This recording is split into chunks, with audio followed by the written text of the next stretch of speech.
Good morning, friends. I am here in beautiful Williams, Arizona.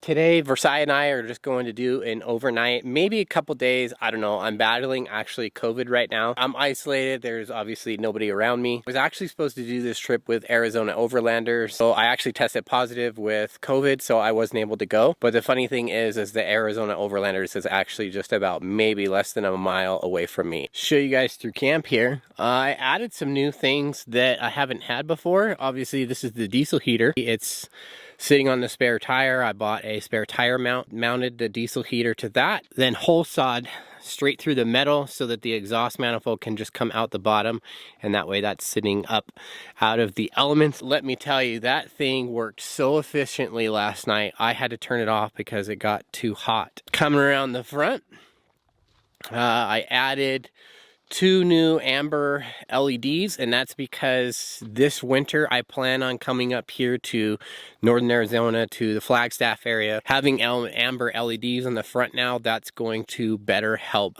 function in the snow and crazy conditions. When you add amber LEDs, you're able to see the ground and the street in front of you. And coming over here, I added the WeBoost antenna right here. Now what a WeBoost does is it's a cell phone booster and just boosts your cell signal if there is cell service, which I do have cell service here. I was out with my son on Easter weekend back in March, and my diesel truck went completely dead. At that time, I didn't have a WeBoost. I didn't have a personal locator beacon. I kind of freaked out, you know, I mean, when your truck loses complete power for no reason, I mean, literally we're going up over a hill and coming down. It was like, you know what, like I need to have some security measures taken in the event that something catastrophic happens and I need to get help. The service in that area is really spotty. Like you would get a bar here and there. So if I had the WeBoost at that time, since there was spotty service, that thing would instantly boost the service in that area. So hoping that it would take it to like 1 bar, 2 bars, something like that. That WeBoost is really pricey. It's about $540. So it is very costly. Now for me,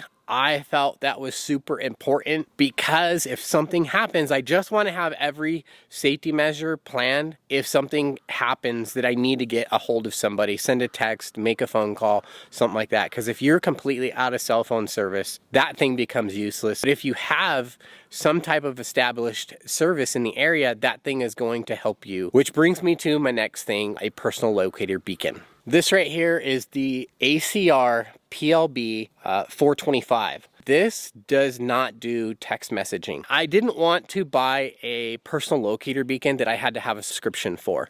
With this personal locator beacon, I don't need a subscription. It's a one-time fee. You sign up through the NOAA. If you notice on the Garmin Mini InReach 2s, literally the antenna is like this big. When I pull out the antenna on this thing, I mean, it stands up off of the personal locator beacon almost like 12 inches. So it just gives you that much more range that if you're in the mountains like I am right now and you break a leg, you need help, you get stranded, stuck, washed up in a flood, something like that, you literally just press help and the cavalry is coming. Now, I would say any type of personal locator beacon is highly important when you're going out in the backcountry. In my opinion, probably one of the most important things that you need to carry when you're going hiking, backpacking, camping, outdoors, especially remotely alone like myself. I'm going to make some coffee and make some steak and eggs.